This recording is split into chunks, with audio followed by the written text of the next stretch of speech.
তো সবে শুরু।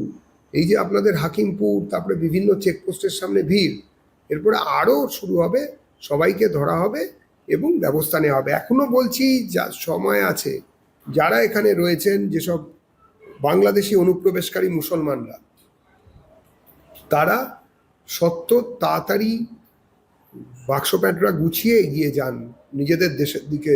বাংলাদেশ তো আপনাদের দেশ, নিজেদের দেশে ফেরার আনন্দটাকে অনুভব করার চেষ্টা করুন। পশ্চিমবঙ্গ কিংবা ভারত রাষ্ট্র কোনোটাই ধর্মশালা নয়। বাংলাদেশি অনুপ্রবেশকারী মুসলমানদের পাশাপাশি রোহিঙ্গা মুসলমানরাও ফিরে যান তাদের দেশে, অনুরোধ করছি। নয়, এটা হচ্ছে ভারত রাষ্ট্রের আদেশ। এরপরে যেটা হবে সেটা কিন্তু সুখকর হবে না বলে ভারত রাষ্ট্র এবং পশ্চিমবঙ্গ সরকার, মাননীয় মুখ্যমন্ত্রী শ্রী শুভেন্দু অধিকারী জানিয়ে দিয়েছেন।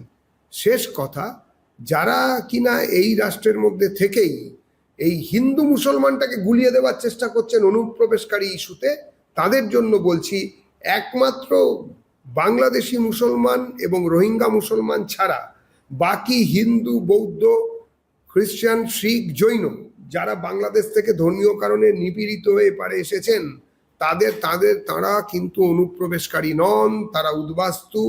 তারা দরকার হলে এখানে সিএ আইনে আবেদন করতে পারেন, ভারত সরকার তাদের এখানে রাখবেন, এরকম কথা ভারত সরকার বলেছেন। আমরা